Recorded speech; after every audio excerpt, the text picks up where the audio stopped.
रात गहरी हो चुकी थी। चांद की हल्की रोशनी कुएं के स्थिर पानी पर चमक रही थी। यूसुफ वहीं बैठा मिट्टी की महक को महसूस कर रहा था।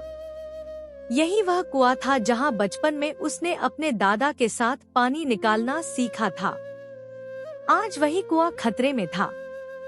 सरकार ने फैसला किया था कि यहाँ सड़क बनाई जाएगी। क्या यूसुफ अपनी जमीन और यादों को बेच देगा, या वह अपनी जड़ों को बचाने के लिए खड़ा होगा? पुराना कुआं और यूसुफ की सोच। यूसुफ कुएं के किनारे बैठा अतीत में खोया हुआ था। यह कुआं सिर्फ पानी का स्रोत नहीं था, बल्कि उसके परिवार की पहचान था। उसके दादा ने कहा था, यह कुआं हमारे खून और पसीने से बना है, इसे कभी मत छोड़ना बेटे। सरकार की पेशकश। अगली सुबह गांव में हलचल मची हुई थी। सरकारी अधिकारी आए और घोषणा की कि नई सड़क के लिए कुछ जमीनें खरीदी जा रही हैं। यूसुफ की जमीन भी उनमें शामिल थी। हम तुम्हें अच्छी कीमत देंगे, तुम्हारी जिंदगी आसान हो जाएगी, अधिकारी ने कहा। लेकिन यूसुफ के लिए यह फैसला आसान नहीं था।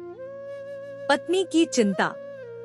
रात को जब वह घर आया तो उसकी पत्नी ने कहा, यूसुफ, हमें हकीकत को स्वीकार करना होगा।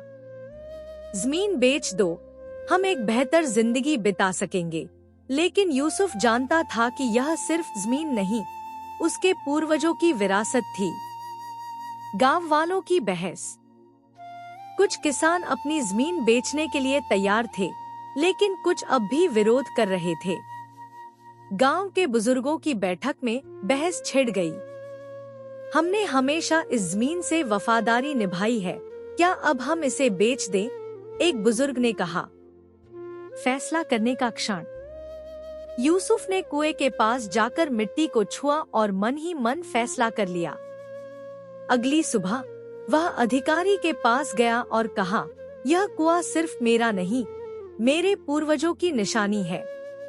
मैं इसे नहीं बेच सकता। धीरे धीरे गांव के दूसरे किसान भी उसके साथ खड़े हो गए। विरोध और जीत। यूसुफ कुएं के सामने खड़ा रहा, उसकी आंखों में अडिग संकल्प था। गांव वाले उसके पीछे खड़े हो गए और सबने एक साथ कहा, हम अपनी जमीन नहीं बेचेंगे। अधिकारियों को आखिरकार झुकना पड़ा। विरासत और विकास का मेल। आखिरकार गांव वालों ने सरकार से बातचीत की और एक वैकल्पिक रास्ते पर सहमति बनी। कुआं और गांव की विरासत बच गई।